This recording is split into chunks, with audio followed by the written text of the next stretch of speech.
What's up everyone, welcome back to the channel. I hope you're all doing okay. As you may know if you subscribed or you follow me on Instagram, is that I've just got back from a road trip around the UK. So in today's episode, what we're going to do is I'm going to break that down and tell you my favourite places to go in the country. So let's get on with it.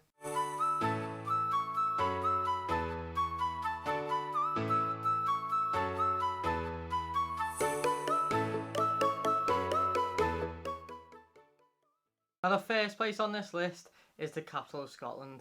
Yes, that's of course Edinburgh. As you may have seen if you watched the video, we got a bit unlucky with the weather as it was thunderstorming whilst we were there, so we got absolutely soaked.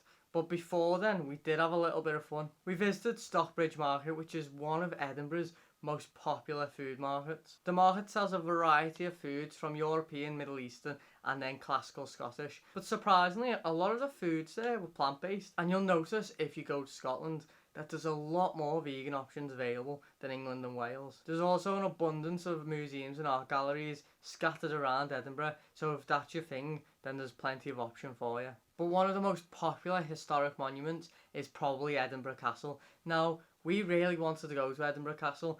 However, if you watch the video, it was fully booked. This meant that we missed out on actually seeing it. So I'd recommend if you want to go and see Edinburgh's most historic site, then make sure you book in advance so you don't miss out. Another popular place in Edinburgh is Calton Hill. Now Calton Hill is only a small walk from the town centre and it requires a short but steep climb up a hill. But getting to the top is definitely worth it as you're greeted with a view of the entire city of Edinburgh and all the Scottish mountains in the background. As you can see from this video, it is absolutely amazing even on a foggy day, so I can't imagine how good it would be on a clear day. There's plenty of grass on top if you want to sunbathe or have a picnic, and not only that, but there's other monuments and even a small museum there too. Now if shopping is more your thing, then you won't be strapped in Edinburgh. They've just opened a brand new multi-storey shopping centre called the St James Quarter, and it's so new. When we were there, it had only been open for a few days. Now this shopping centre is about 6 floors high and has all the most popular high street stores. But not only that, it also has a bowling alley, restaurants and some bars. And one of the benefits of going to Edinburgh is that it really isn't that expensive compared to other capitals such as London. You can go to Edinburgh and not be worried that you're going to break the bank. One of the things you may notice when you walk around Edinburgh is that you get a really strong Harry Potter vibe, and that's because a lot of scenes in Harry Potter were filmed in Edinburgh. So if you're a big Harry Potter fan, then why not take a trip down there and admire some of the architecture. Now, York is one of those cities that goes under the radar because it's only small, but it is really special. The first thing you notice when you get to York is the town walls that surround the entirety of the town centre. Now, these walls date back to the medieval ages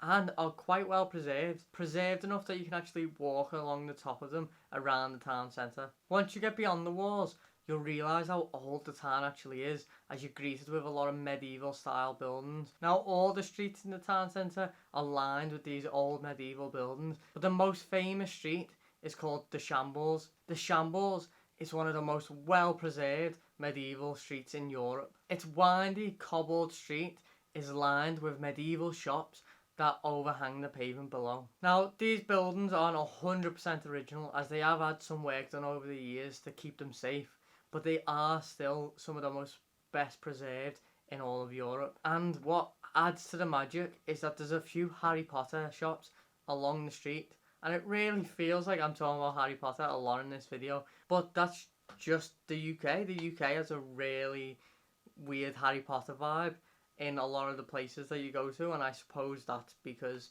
they were written here and they are based here, so it kind of does make sense. But having the Harry Potter shops lining the streets with broomsticks outside and wands in the window really does add to the magic of Shambles. One of the biggest tourist attractions in York is actually just outside the town centre. It's a nuclear war bunker dating back to the Cold War, and unfortunately we couldn't go in.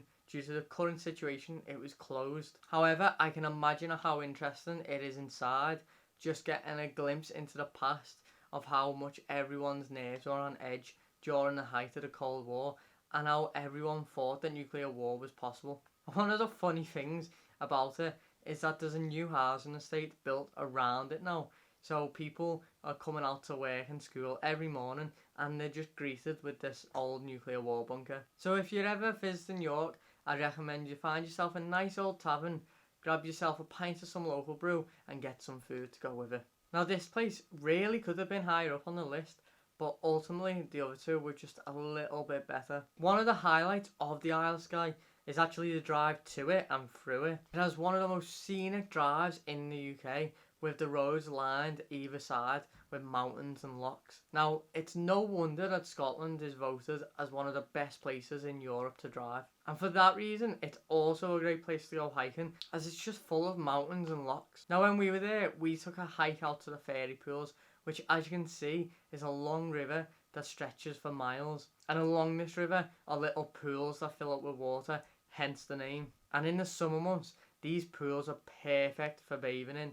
However, I wouldn't recommend it in the winter because I wouldn't fancy going in some icy Scottish water. Another stunning place that we visited was Kilt Rock Waterfall. Now this waterfall flows off the edge of a cliff into the sea itself. And as you can see, it's not a very wide waterfall, but it is quite high and it is magnificent nevertheless. Now unfortunately, the vantage point to actually view this isn't the best and it is quite busy.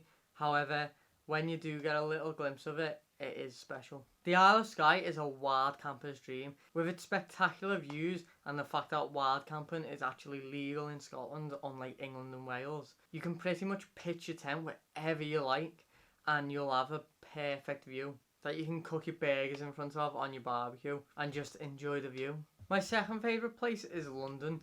Now, London is a place that's revered around the world, and this is because it has one of the richest histories and a rich culture to go with it. And there's so much to do there, probably more than anywhere else in the country. If museums are your thing, then there's 170, yes, 170 museums in total in London alone. Like, that's crazy. That's a crazy amount of museums. But make sure you book the most popular ones, because you don't want to do what we did and try and get in on the day, because it just won't happen. You could also take a walk down to Westminster and take in the views of the Houses of Parliament and admire Big Ben. However, at the moment they are covered in scaffolding as they're having some restoration work done to them. Similarly, you could take a walk over the bridge and have a go on the London Eye, which overnight is lit up and looks very spectacular along the waterfront. But if that's not your thing though, there are plenty of bars and restaurants around London that you can go to if you just want to chill for the day. But remember though, London is far more expensive than the rest of the country. But if you're only visiting for a few days, then it really shouldn't be that much of an issue. Finally, we get to my favourite place on the list, and that is of course Blue Lagoon. I mean, just look at it. Just look at it. Look how amazing it is. Like, you don't get that in the UK. It looks like something from America. Blue Lagoon is situated in Wales along the Pembrokeshire coast. One of the benefits of it being in Wales is that Wales is relatively cheap, and it might actually be the cheapest country of the three. Now, Pembrokeshire coast alone is remarkable, and it looks like somewhere from the Mediterranean. The beaches are clean and the water is a deep blue. There's plenty to do there. You can kayak, you can surf, you can bodyboard, or you can cliff jump into Blue Lagoon. Now that's the reason we went. We wanted to do the cliff jump, as it's a 30-foot cliff jump. Now this jump probably isn't the highest in the UK, but it is definitely the best. You don't have to do the 30-foot jump, as there are smaller jumps leading up to it, but trust me, it is really fun. But don't be fooled by the majestically blue water, because it is freezing and probably the coldest water we felt in the entire trip. The water being cold basically ruined our experience. It made us not want to jump in because it was so cold when we were in there, and then when we got out it was freezing as well, even though it was one of the hottest days of the month. So I'd strongly recommend getting a wetsuit if you're going to go, and that's not just to keep you warm, but they also help you float and will stop you getting sunburnt. We got majorly sunburnt, and it kind of ruined the next few days. Driving around with sunburn on our back and our arms was such an uncomfortable experience, and I wish that we would have had a wetsuit to stop it. And wetsuits are relatively cheap. You can get one for about £50 and they're going to last you for a few years, so definitely get one. Comment below your favourite place in this video and if you've ever been to any of them. And please, if you haven't already, hit that subscribe button. I'm trying to get to 200 subs by the end of the month. And as always, keep exploring.